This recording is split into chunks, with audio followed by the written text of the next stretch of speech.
¿Recuerdas esos días en que la diversión no cabía en una pantalla, sino en la calle, el patio de la escuela o la banqueta de la vecindad? Antes de que los teléfonos inteligentes y las consolas dominaran nuestro tiempo, los niños de México encontrábamos emoción en juegos sencillos pero llenos de magia. Desde el trompo girando en el piso polvoriento hasta la lotería que hacía gritar a toda la familia, aquellos momentos marcaron nuestra infancia. En este video vamos a revivir 10 juegos tradicionales que ya casi no se juegan en México, pero que dejaron huella en generaciones enteras. Te invito a que te quedes hasta el final, porque seguro más de uno te hará sonreír y pensar, así jugaba yo en mi colonia. Antes de empezar, suscríbete al canal, dale like al video y comenta qué juego fue tu favorito o cuál recuerdas haber jugado en tu barrio. Tu participación ayuda a que más personas redescubran esta parte tan valiosa de nuestra cultura. Si hubo un rey indiscutible de las banquetas mexicanas, ese fue el trompo. Un pequeño cono de madera con una punta de metal y una cuerda, pero capaz de desatar competencias épicas entre amigos. ¿Quién no pasó tardes enteras enrollando la cuerda con paciencia, sintiendo la tensión en los dedos y lanzándolo con la esperanza de que girara firme y elegante? El trompo no solo era un juego, era un ritual de barrio. Se escuchaba el zumbido característico al chocar contra el suelo y comenzar a girar.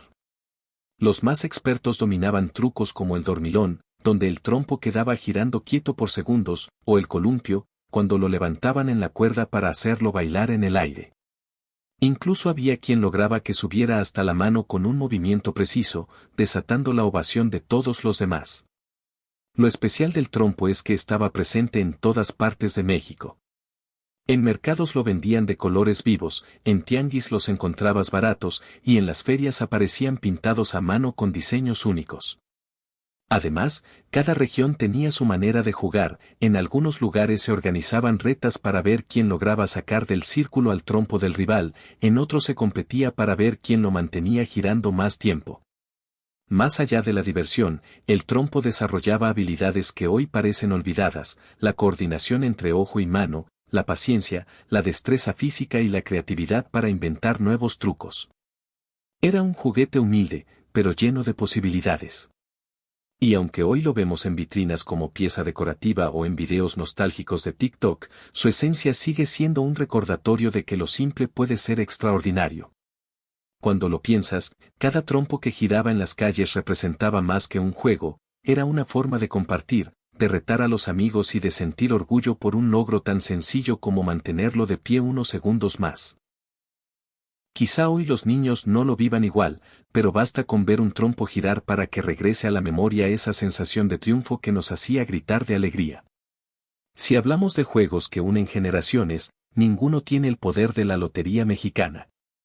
No importa si la jugabas en la sala de tu casa con tus abuelos, en una kermés escolar con premios sencillos o en la feria del pueblo donde el gritón se desgañitaba cantando las cartas, la lotería es sinónimo de identidad, tradición y convivencia.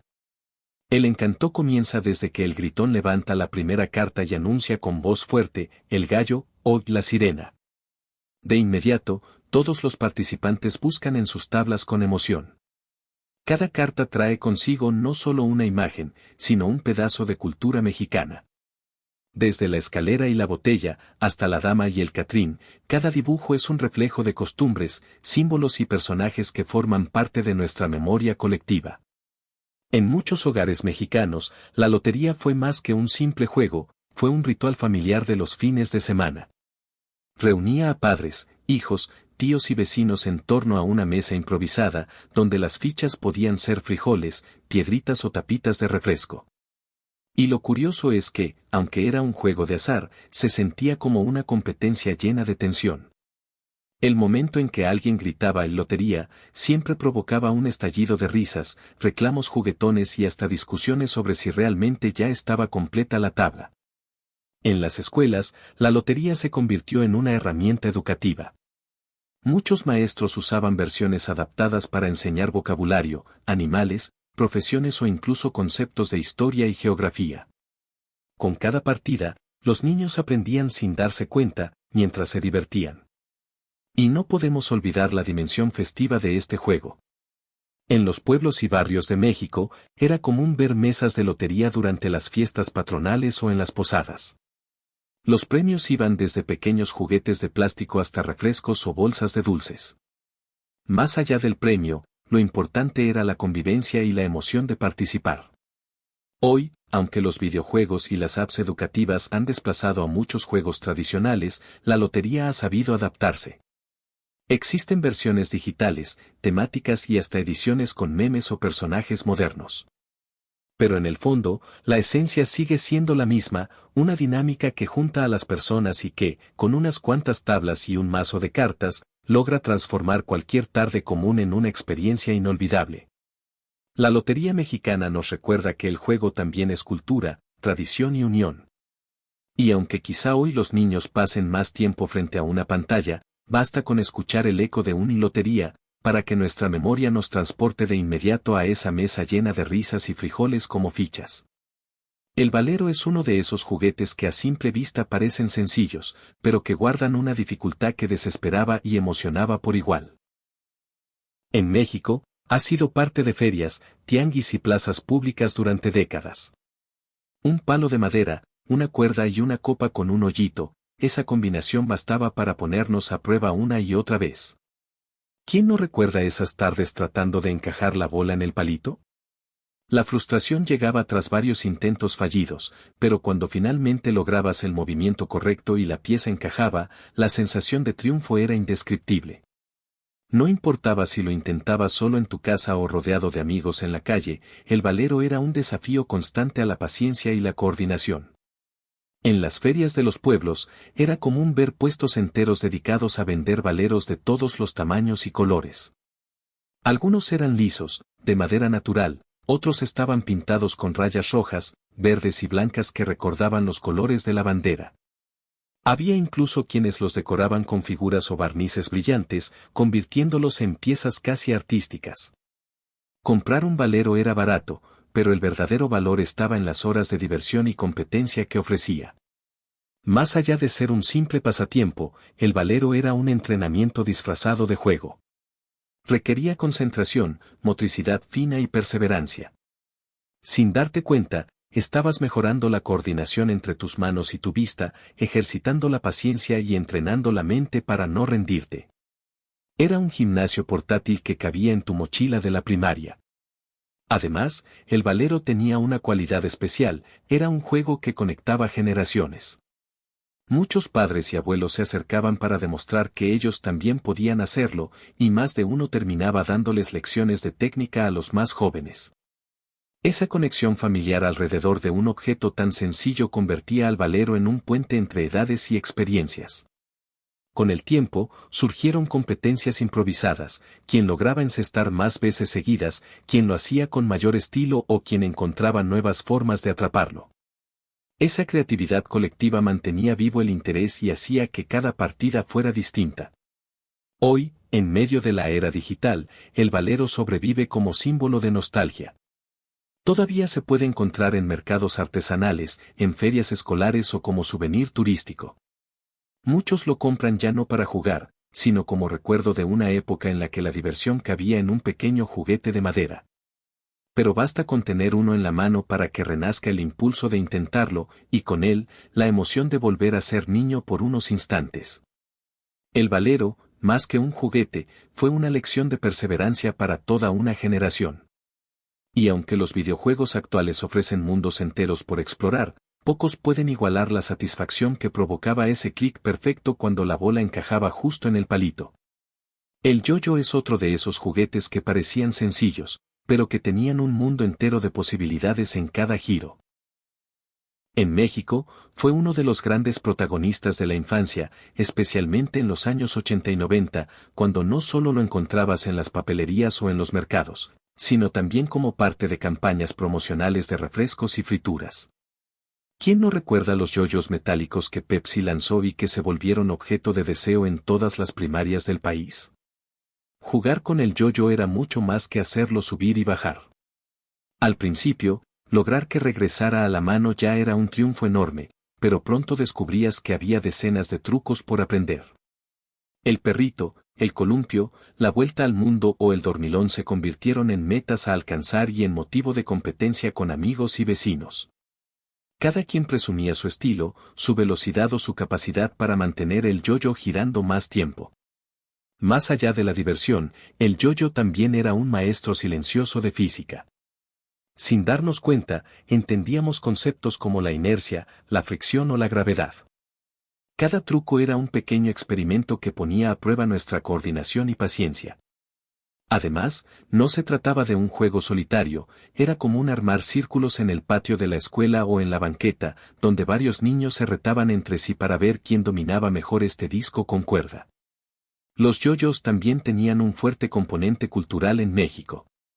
Muchos se producían en fábricas locales y se pintaban con diseños llamativos, algunos de madera con barnices brillantes y otros de plástico traslúcido con luces que se encendían al girar.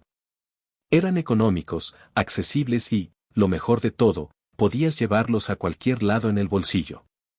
Competencias improvisadas surgían en las escuelas y colonias. Algunos niños incluso se organizaban para entrenar trucos más avanzados y luego presumirlos en ferias o kermeses. Y aunque había quienes se desesperaban porque el yo-yo se enredaba o no regresaba, siempre había alguien dispuesto a enseñar la técnica correcta para enrollar la cuerda y lanzar con precisión. Hoy en día, el yo-yo sigue vivo en competencias profesionales a nivel mundial, donde los trucos alcanzan un nivel casi artístico. En México, aunque su popularidad masiva ya no es la misma, todavía se pueden encontrar en jugueterías o en puestos de mercados artesanales. Y lo curioso es que, al tomar uno en las manos, la memoria muscular parece despertar, los dedos saben qué hacer, como si el tiempo no hubiera pasado. El yo-yo nos recuerda que la infancia mexicana no necesitaba de tecnología para ser emocionante. Con un simple disco y una cuerda, éramos capaces de pasar horas explorando, aprendiendo y retándonos a nosotros mismos. Era, en esencia, un juego que mezclaba destreza, ciencia y comunidad, dejando huella en todos los que alguna vez lo hicimos girar en el patio de la escuela. Entre los juegos que parecían sencillos pero que exigían una coordinación sorprendente, destaca la matatena. En muchos hogares mexicanos este juego fue sinónimo de tardes interminables en el suelo, con la mirada fija en una pequeña pelota y un puñado de piezas metálicas en forma de estrellita. El reto era claro: lanzar la pelota al aire, recoger las matatenas y atraparla de nuevo antes de que tocara el suelo. Fácil en apariencia, pero en realidad requería reflejos de halcón y nervios de acero. La matatena llegó a México como una herencia de antiguas formas de entretenimiento que, en sus versiones más primitivas, se jugaban con semillas o piedritas. Pero fue en nuestro país donde adquirió ese toque especial, piezas metálicas brillantes que parecían diminutas trampas y que se guardaban en bolsitas de plástico que solían venderse en mercados o papelerías de barrio. El encanto de la matatena radicaba en su mezcla de simplicidad y dificultad. A los primeros intentos, casi siempre fallabas, la pelota caía, las piezas se esparcían, la frustración aparecía. Pero con la práctica llegaba la destreza, y entonces podías presumir tu habilidad recogiendo de 2, de 3 o hasta todas al mismo tiempo. Era un juego que no solo probaba tu rapidez, sino también tu paciencia y tu capacidad de concentración. En la primaria, la matatena solía aparecer en los recreos. Los niños y niñas se sentaban en el piso, formaban pequeños círculos y se retaban entre sí. Había quienes inventaban reglas nuevas, como usar una sola mano o aumentar la velocidad, convirtiéndolo en un verdadero torneo de reflejos. Y aunque parecía un pasatiempo individual, en realidad era un juego que unía, porque siempre había alguien observando, aplaudiendo o corrigiendo con consejos de experto. Más allá de la diversión, la matatena era un ejercicio silencioso para el cerebro y el cuerpo. Mejoraba la coordinación ojo-mano, entrenaba los reflejos y obligaba a tomar decisiones rápidas. En un mundo sin aplicaciones móviles ni tutoriales en video, aprender era cuestión de repetir, fallar y volver a intentar, hasta lograr la técnica perfecta. Hoy, la matatena sobrevive como un símbolo de nostalgia. Pocas veces se ve a los niños actuales jugando con ella, pero todavía se pueden encontrar en algunas papelerías tradicionales, mercados artesanales o incluso como recuerdos turísticos. Para muchos adultos, tener una bolsita de matatenas en las manos es viajar directo a la infancia, a esos momentos en que el único problema era si lograbas atrapar la pelota a tiempo. La Matatena nos recuerda que, a veces, los retos más simples pueden ser los más emocionantes. Y que la verdadera satisfacción no estaba en la tecnología, sino en el pequeño orgullo de levantar todas las piezas antes de que la pelota tocara el suelo. Pocas cosas representan mejor la infancia en las calles de México que la rayuela. Bastaba un pedazo de tiza o un ladrillo roto para dibujar en el piso esas casillas numeradas que convertían la banqueta en un campo de juego. Y aunque la rayuela es conocida en muchas partes del mundo, en nuestro país adquirió un sabor propio, se jugaba frente a la casa, en la escuela o en los callejones de las colonias populares, con reglas que variaban de un barrio a otro. El juego comenzaba con un simple lanzamiento, una piedra, un tepalcate o incluso una tapita de refresco servían como marcador.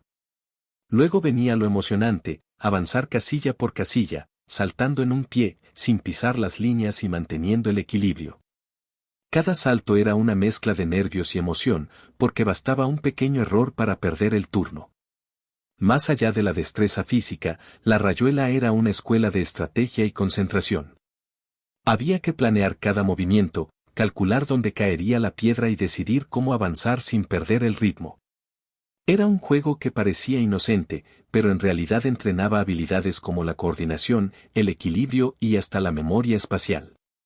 Lo más bonito de la rayuela era que no necesitaba de nada sofisticado. Con un simple dibujo en el suelo, cualquier espacio podía transformarse en un lugar de diversión. Y como las reglas cambiaban de un barrio a otro, siempre había debates amistosos, que si se podía pisar con los dos pies, que si la piedra tenía que caer exactamente en la casilla, que si el regreso contaba doble. Esas variaciones hacían que cada partida fuera única y que cada grupo de amigos tuviera su propia versión. En las escuelas primarias, la rayuela solía ser uno de los juegos más esperados en los recreos. Grupos de niños y niñas se reunían para formar largas filas de turnos, mientras los demás observaban con atención. La presión aumentaba cuando todos te miraban saltar, y lograr terminar el recorrido completo era motivo de orgullo y aplausos. Con el paso del tiempo, la rayuela se volvió un símbolo de la infancia mexicana de mediados del siglo XX. Aunque hoy rara vez la vemos en las calles, todavía sobrevive en algunas escuelas rurales y en comunidades donde la tradición se resiste a desaparecer. Incluso se han hecho versiones artísticas. Murales y exposiciones que muestran la rayuela como un ícono cultural, un recuerdo colectivo de generaciones que aprendieron a divertirse con lo más básico. La rayuela nos enseña que el juego no necesita de grandes aparatos ni pantallas. Solo hace falta imaginación, un poco de espacio y la disposición de compartir con otros. Y aunque hoy los niños se entretengan con celulares o tablets, quienes crecimos saltando casillas sabemos que ese pequeño recorrido pintado en el suelo representaba mucho más, era la aventura de alcanzar el cielo con un solo pie. Hablar de las canicas es hablar de uno de los juegos más universales y al mismo tiempo más entrañables de la infancia mexicana. No hacía falta mucho para empezar, un puñado de bolitas de vidrio de colores, un pedazo de tierra en la calle o en el patio de la escuela y la imaginación lista para convertir ese espacio en un campo de batalla. Las canicas tenían algo especial, no solo eran un juego, también eran coleccionables. Siempre había un niño en la colonia que presumía su bolsita de manta o de plástico llena de bolitas con diseños sorprendentes. Había las ágatas, con vetas coloridas que parecían piedras preciosas, las transparentes, que brillaban cuando les daba el sol, y las enormes bombas, que imponían respeto en cualquier partida. Cada una tenía un valor diferente, y las cambiábamos o apostábamos como si fueran tesoros. El juego básico consistía en dibujar un círculo en la tierra y tratar de sacar las canicas del rival con un tiro certero. Pero pronto descubríamos que existían muchas variantes, al hoyito, donde había que encestar la canica en un pequeño hueco, la línea, donde se trataba de acercarse lo más posible a una raya marcada, o los duelos directos, en los que dos jugadores se enfrentaban con todo su orgullo en juego. Lo mejor de las canicas era la mezcla de destreza y estrategia que exigían. No bastaba con tener buen pulso, había que calcular la fuerza del tiro, el ángulo y hasta el terreno. La tierra suelta podía cambiar la trayectoria, una piedra escondida podía desviar la bolita y hasta el viento parecía jugar en contra en momentos cruciales. En muchos barrios, las canicas también eran un ritual social. Después de la escuela, los niños se arrodillaban en las banquetas para empezar las partidas. La tensión se sentía cuando alguien apuntaba con el dedo índice listo para lanzar, y el estallido de emoción llegaba al escuchar el choque seco de vidrio contra vidrio. Las apuestas de canicas eran serias, podías perder tu favorita en un descuido, y eso dolía más que cualquier derrota en un videojuego moderno. Además, las canicas tenían un componente cultural profundo. No eran solo bolitas de vidrio, eran piezas cargadas de recuerdos. Muchos adultos guardan todavía alguna de su infancia, ya desgastada por los juegos, como un símbolo de aquellos días. En mercados y tianguis mexicanos aún se venden por montones, recordándonos que, aunque la tecnología cambie, estos pequeños objetos siguen teniendo la capacidad de despertar sonrisas. Hoy, ver a un grupo de niños jugando canicas en la calle es cada vez más raro, pero cuando ocurre, es como un viaje en el tiempo.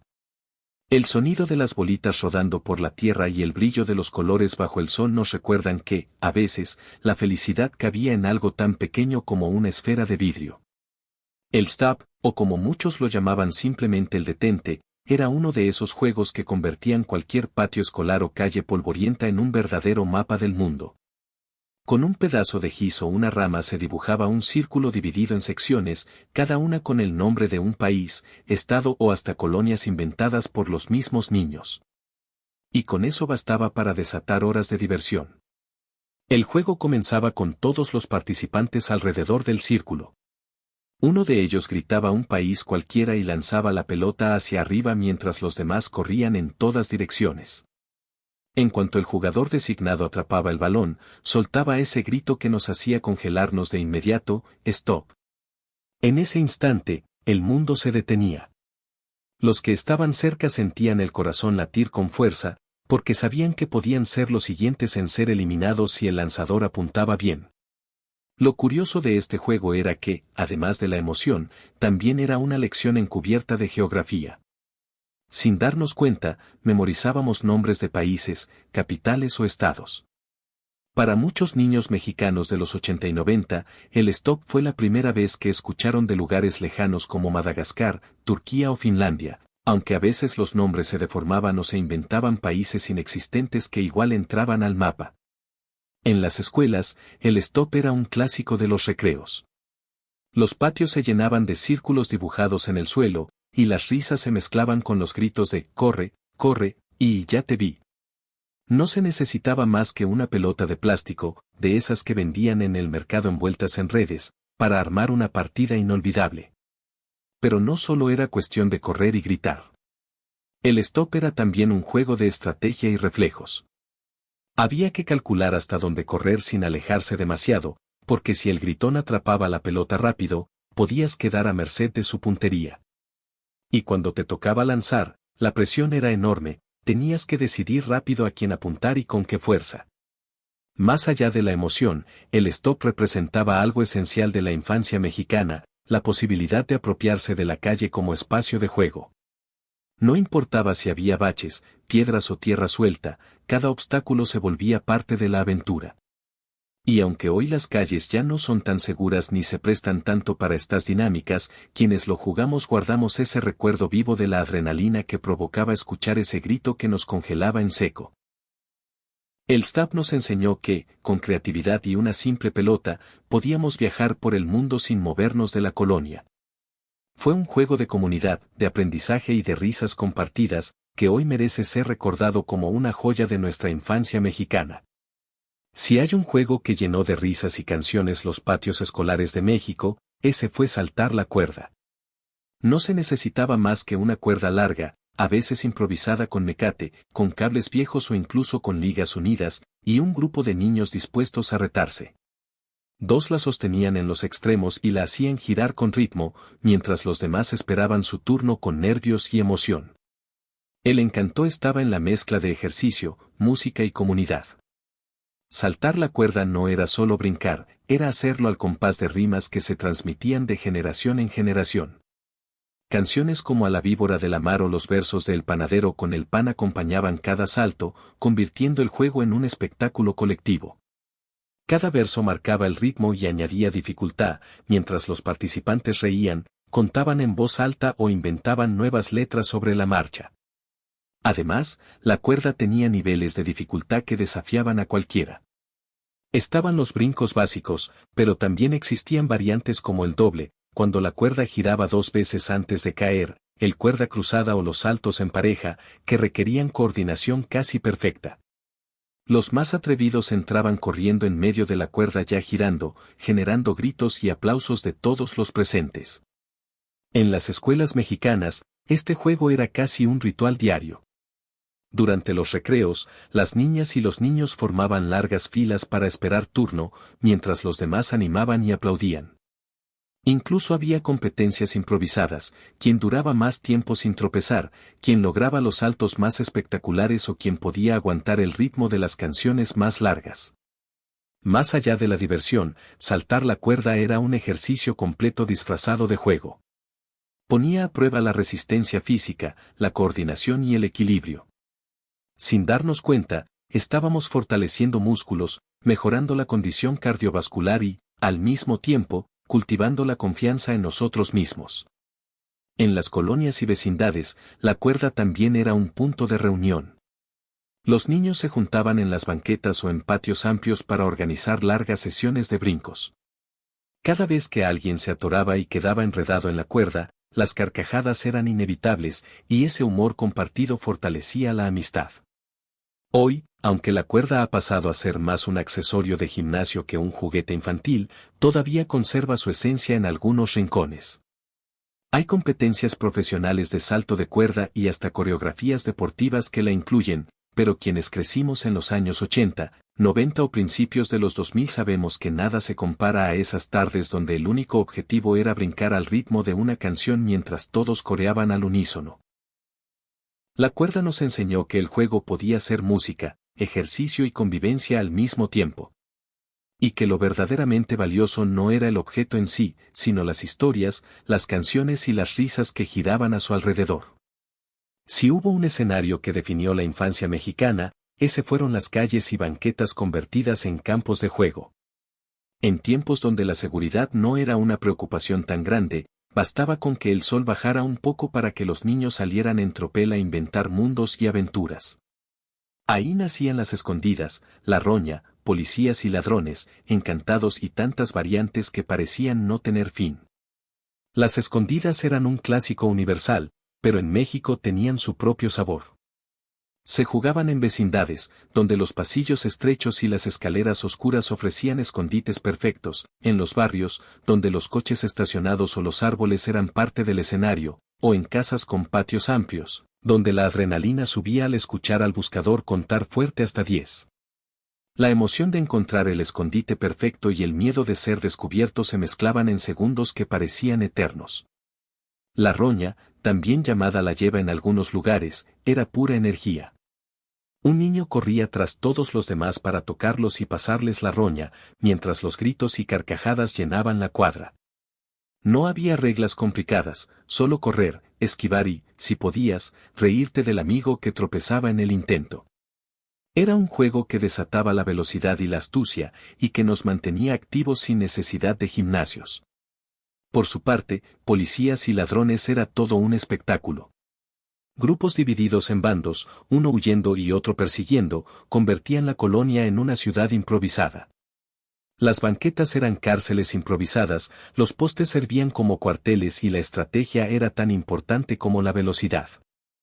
Para los niños, era la oportunidad de sentir que participaban en una misión épica, aunque todo se redujera a risas y carreras interminables. Estos juegos no solo eran diversión, eran escuelas de vida. Nos enseñaban a trabajar en equipo, a diseñar estrategias, a respetar turnos y reglas, y, sobre todo, a convivir. No necesitábamos consolas, ni internet, ni grandes aparatos, con la imaginación bastaba para llenar horas de alegría. Lo más especial era la comunidad que generaban. En muchas colonias, las noches se llenaban de niños corriendo y gritando mientras los adultos se sentaban en las banquetas a platicar. El juego era parte del tejido social, una forma de crear lazos entre vecinos y de darle vida a las calles. Esa sensación de pertenencia es algo que muchos extrañan hoy, en tiempos donde los niños suelen pasar más horas frente a pantallas que jugando al aire libre. Aunque hoy la inseguridad y los cambios urbanos han limitado esas experiencias, los recuerdos permanecen vivos. Basta con escuchar a alguien decir "¿te acuerdas de las escondidas?", para que de inmediato surjan anécdotas de sustos, risas y momentos inolvidables. Los juegos de la calle nos enseñaron que la infancia mexicana era libre, creativa y compartida, y que lo más importante no era ganar, sino estar juntos. Después de este recorrido por los juegos que marcaron generaciones en México, no cabe duda de que la infancia de antes tenía un encanto especial. Cada trompo girando, cada lotería cantada, cada valero encajado, cada cuerda saltada y cada escondida jugada fueron más que simples pasatiempos, fueron lecciones de vida disfrazadas de diversión. Estos juegos nos enseñaron paciencia, coordinación, creatividad, compañerismo y, sobre todo, el valor de compartir momentos cara a cara. Hoy, en medio de un mundo dominado por pantallas, recordarlos es también una invitación a recuperar, aunque sea un pedacito de esa magia. Cuéntanos en los comentarios, ¿cuál de estos juegos jugaste más? ¿Cuál fue tu favorito y qué recuerdo guardas de él? Dale like al video si alguna de estas memorias te sacó una sonrisa. Suscríbete al canal para más contenidos de nostalgia mexicana y comparte este video con tus amigos o familiares para que también recuerden esos días llenos de risas y aventuras. Porque al final, los juegos tradicionales no solo fueron entretenimiento, fueron parte de lo que nos hizo quienes somos hoy. Y aunque el tiempo pase, siempre quedará en nuestra memoria el eco de un y-stop, el sonido de un trompo girando o el grito emocionado de lotería.